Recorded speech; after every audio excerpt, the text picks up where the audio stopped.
ሰላም ውድ የቻናላችን ተመልካቾች ተከታታዮች እንደምን ቆያችሁ? ዛሬ የምናየው ሶስት ምርጥ አፕሊኬሽኖችን እንግሊዝኛ ፍሉዌንትሊ ለመቻል የሚያግዙ ሶስት አፕሊኬሽኖችን ይዤላችሁ መጥቻለሁ። ወደ ቪዲዮ። የመጀመሪያው አፕሊኬሽን ሜሪየም ዌብስተር የምትመለከቱት ሜሪየም ዌብስተር ሊንክን ዲስክሪፕሽን ላይ አስቀምጥላችኋለሁ። የሶስቱንም አፕሊኬሽኖች እየገባችሁ እንግሊዘኛችሁን አሻሽሉበት እላችኋለሁ ማለት ነው። ሜሪየም ዌብስተር ስንገባ ይህንን ይመስላል። እዚህ ጋር የምትመለከቱት እዚህ ጋር አለ። እዚህ ጋር የምንመለከተው ከፈለግን ዲክሽነሪ የሚለውን ጋር እገባለሁ። ለምሳሌ ሜድ ብለው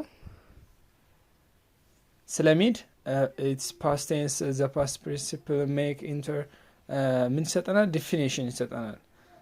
አርቲፊሻል ፕሮሲጀር እንዳለ በቃ የተለያዩ ዲፊኒሽኖችን ይሰጠናል ማለት ነው።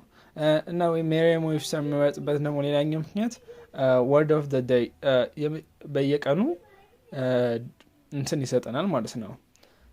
ወርዶችን ይህንን ወርድ ብታውቁት ብሎ ይሰጠናል። ያው ሪቲዝ ብዙ ነገሮችን ኤግዛምፕል ላይ ምናምን ብዙ ነገሮችን ያቀርብልናል። ሶስተኛ ደግሞ ደረጃ ላይ ደግሞ ሜሪየም ዌብስተር ልዩ የሚያደርገው ነገር ጌም አለው ማለት ነው። እዚህ ጋር የምትመለከቷት ጌሟን ነክታችሁ ፕራክቲስ ማድረግ ትችላላችሁ። ያላችሁበትን ላይት ሚዲየም ላይት ካልሆናችሁ ፕላይ ትሉታላችሁ፣ መልስ ትመልሱለታላችሁ። ለምሳሌ አግሪ ያስተካክላችኋል። በቃ አብዛኛውን ጊዜ ይሄ እንግሊዝኛ እዚህ ጋር ታይም አለ። እዚህ ጋር ታይማችሁን ይቆጥራል።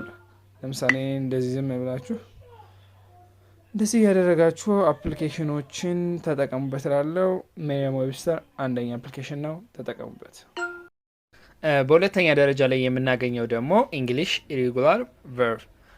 ይሄ አፕሊኬሽን ይሄኛው የምትመለከቱት አፕሊኬሽን ለየት የሚያደርገው ነገር አብዛኞቻችን እንግሊዝኛ ለመቻል ስንፈልግ ኦር መምህራን የሚቸገሩት እነዚህ ኢሬጉላር ቨርብ እና ሬጉላር ቨርቦችን ከማወቅ ላይ ነው። አሁን ለምሳሌ እዚህ ጋር አፕሊኬሽን ላይ እንገባለን። እዚህ ጋር የምትመለከቱት የእያንዳንዱን ከኤ ጀምሮ እስከ ዜድ ያሉትን አጠቃላይ ምኖችን ነው የሚያዘጋጅልን? ሬጉላር ቨርቦችን። እነዚህ ሬጉላር ቨርቦች ከኤ እስከ ዜድ ኦር እስከ ደብሊው ያሉትን ያስቀምጥላል ማለት ነው። እዚህ ጋር ፓስት ፓርቲሲፕል ያነብልን ሲያነብልን እንደምሳሌ አሁን ለምሳሌ እኔ ሪድ ልበለው እስቲ። ሪድ ነው። ፕሬዘንትም ፓስትም ፓስት ፓርቲሲፕልም ነው። በት ሪድን እዚህ ጋር ግን ሳውንድ ስለሚያወጣልን ለእኛ ይጠቅመናል። አሁን ለምሳሌ ሪድ ይላል። ሬድ አየው። ሬድ ነው የሚባለው ማለት ነው። ይሄኛው ይጠቅማል። ሶስተኛ ነገር ደግሞ እዚህ ጋር የምትመለከቱት ሰርች ባሩ ሳይ እንደ ጌም ነገር እዚህ ጋር ስትመለከት እዚህ ጋር ትገባላችሁ። 3 ነጠብጣብ ዋጋ ማለት ነው። 3 ነጠብጣብ ዋጋ ከገባችሁ በኋላ ስክሪንስ ሞድ የሚላለ እዚህ ጋር ያስቀምጥልናል። እንደ ጌም ላይክ ቢትስ ብሎ ያስቀምጥልናል። ስትመልሱለት ፋይት ትልታላችሁ ማለት ነው። እና ይሄ አፕሊኬሽን ይጠቅማችኋል። ቤት እዚህ ጋር አፈለጋችሁ ማስተካከል ትችላላችሁ። እዚህ ጋር ስታስገቡለት ራሱ ኮሬክት ያደርጋችኋል ማለት ነው። እና ይሄ ሬጉላር ቨርብ እንግሊሽ ሬጉላር ቨርብ የሚለውን አፕሊኬሽን አውርዳችሁ እንግሊዘኛችሁን ማሻሻል ትችላላችሁ ማለት ነው። በሶስተኛነት ደረጃ ላይ የምናገኘው አፕሊኬሽን ቶክ እንግሊሽ ስታንዳርድ፣ በስታንዳርድ ወይ እንግሊዝኛን ለማውራት የሚጠቅም አፕሊኬሽን ነው። ይህ አፕሊኬሽን ለየት የሚያደርገው 5 ሩልስ ኦፍ ግራመር፣ ቶኪንግ፣ ስፒኪንግ የሚለውን ግራመሮችን ይዟል። ስፒኪንግ 5 ሩልስ ኦፍ ስፒኪንግ ፍሉዌንሲ የሚለውን ይዟል። እዚህ ጋር የምትመለከቱት አጠቃላይ የሚገርም አፕሊኬሽን ነው። እንግሊሽ ስፒኪንግ ቤዚክ፣ ሬጉላር እንግሊሽ፣ ቢዝነስ እንግሊሽ፣ ኢንተርቪው፣ ትራቨል፣ አይደም፣ ፍሬዝ፣ ሌሰን፣ አዘር በጣም ብዙ ሌሰኖችን አለው ከዚህ አፕሊኬሽን ላይ። ይህ አፕሊኬሽን የሚገርም አፕሊኬሽን ነው። ሌላኛው ደግሞ ማሳያቸው እዚህ አፕሊኬሽን ላይ የወደድኩት ነገር እንግሊሽ ስፒኪንግ አርቲክል የሚለው።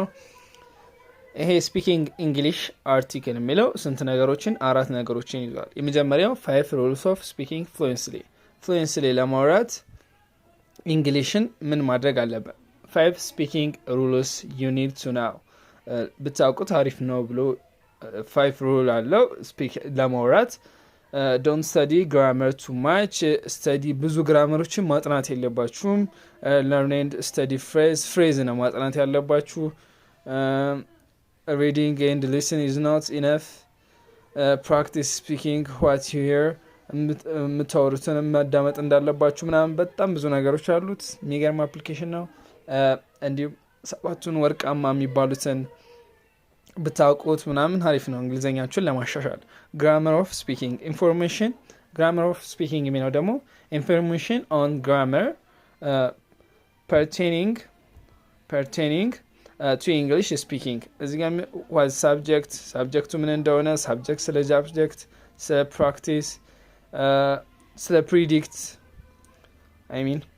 what is a verb ምን እንደሆነ verb እነማን እንደሆኑ ምናምን ብዙ ነገሮች ታገኙታላችሁ። እዚህ ጋር English vocabularyዎች እንዴት ማጥናት እንዳለባችሁ እዚህ ጋር ዌብሳይት ይጠቁማችኋል። ዌብሳይት ውስጥ እየገባችሁ መማር ትችላላችሁ ማለት ነው። እስከ መጨረሻው ስለተከታተላችሁኝ አመሰግናለሁ። በሌላ ቪዲዮ እስክንገናኝ ቸር ቆዩልኝ።